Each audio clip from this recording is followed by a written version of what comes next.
بسم اللہ الرحمن الرحیم۔ السلام علیکم۔ ایک دفعہ سلطان صلاح الدین ایوبی رحمۃ اللہ علیہ نے ایک قتل کرنے والے قیدی کو سزائے موت کی سزا سنائی اور اس سے آخری خواہش پوچھی گئی تو اس مجرم عیار ابن بلال نے کہا، میں کیونکہ ایک اچھے گھرانے سے ہوں لہٰذا مجھے اعلیٰ نسلی گھوڑوں سے پھانسی لگایا جائے۔ اس زمانے میں پھانسی کے تخت پر چڑھا کر گھوڑوں سے باندھ کر گھوڑوں کو دوڑایا جاتا تھا، اس طرح پھانسی کی سزا ہوتی تھی۔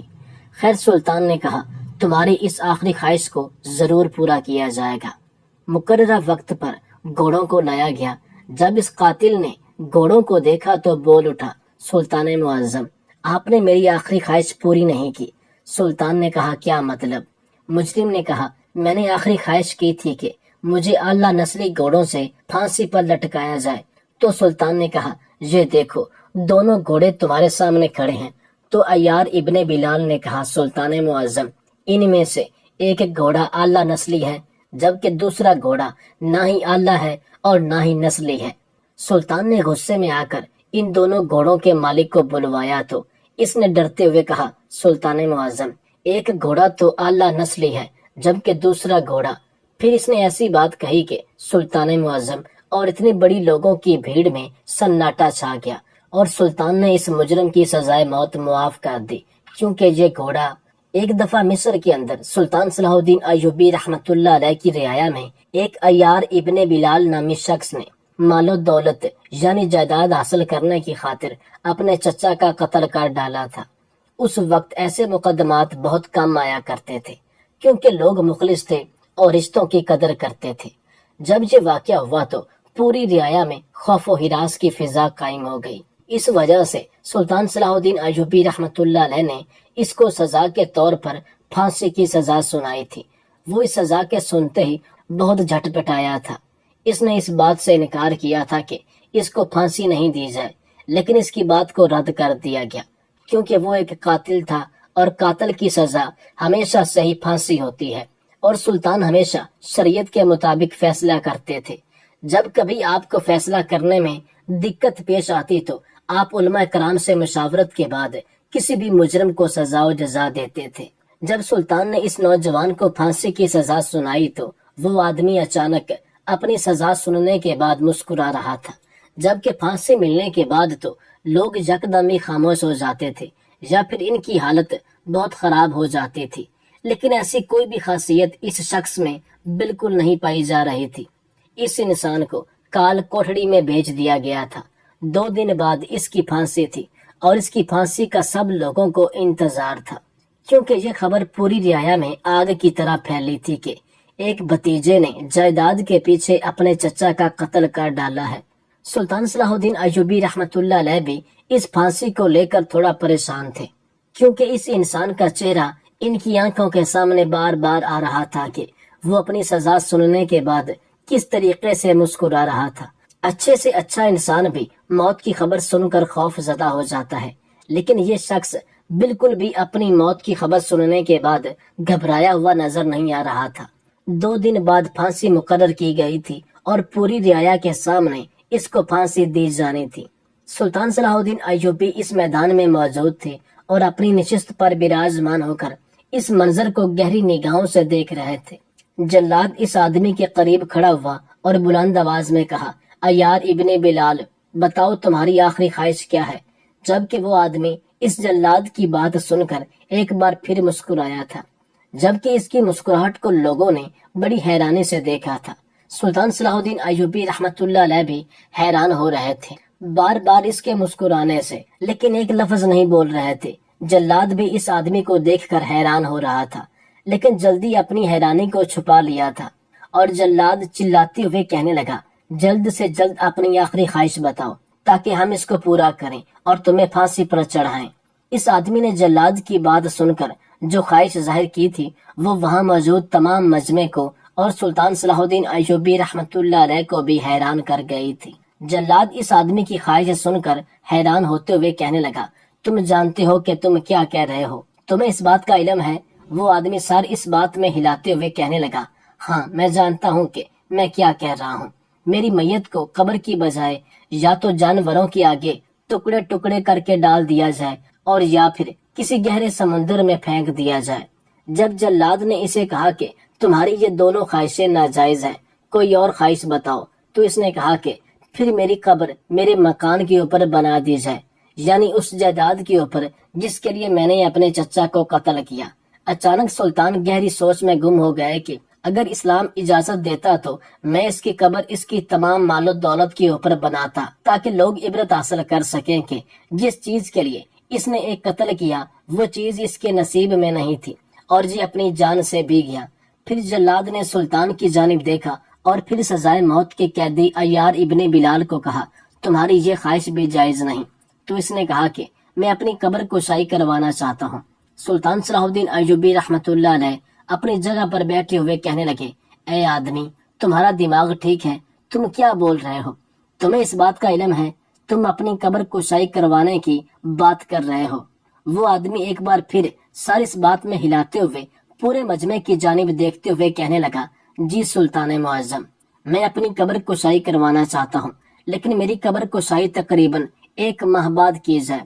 جبکہ وہاں موجود تمام لوگ حیران ہو گئے۔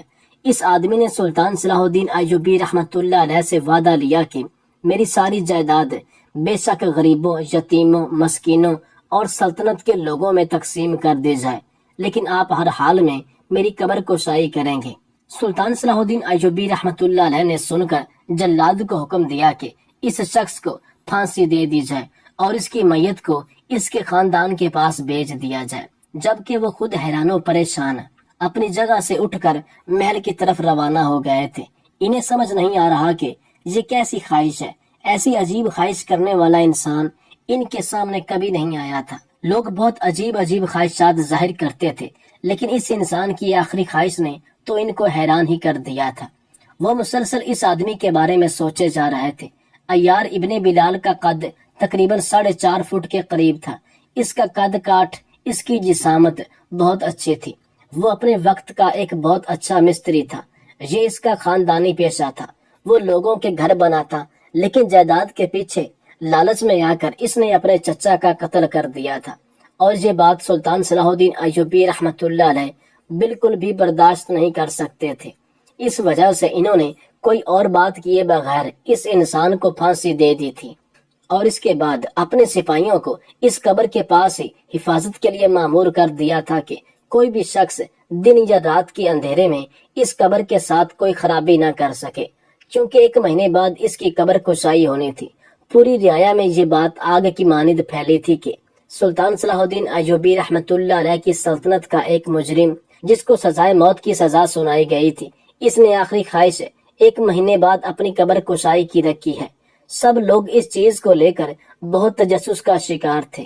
بہت سے لوگ یہی بات سوچ رہے تھے کہ یقیناً وہ شخص اپنی بے گناہی ثابت کرنے کے لیے قبر کشائی کروانا چاہ رہا ہے، لیکن سلطان صلاح الدین ایوبی رحمۃ اللہ علیہ یہی سوچ رہے تھے کہ وہ انسان بہت پر اصرار تھا۔ وہ اپنی موت کی خبر سن کر مسکرا رہا تھا۔ اس کو اپنی موت کا سننے کے بعد بھی خوف نہیں آیا تھا۔ یہ سوچتے ہی ان کا دماغ سوگ کی رفتار سے کام کر رہا تھا۔ انہوں نے مسلسل تقریباً 1 مہینہ اس بارے میں ہی سوچتے ہوئے گزار دیے تھے۔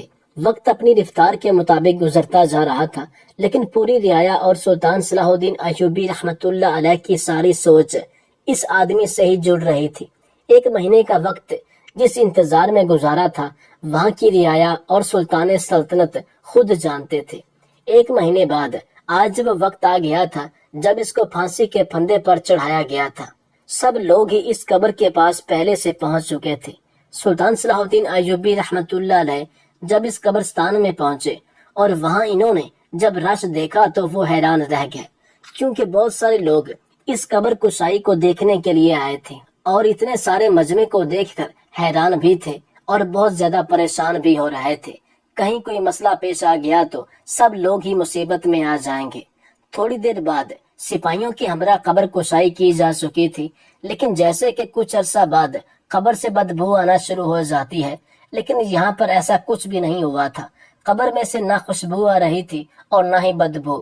وہاں موجود لوگ یہی چہم گوئیاں کر رہے تھے کہ یہ آدمی بہت نیک ہے۔ اب وہ لمحہ آ گیا تھا جس کے لیے سب لوگ 1 مہینے سے بے چین تھے۔ قبر کی مٹی ہٹائی جا رہی تھی،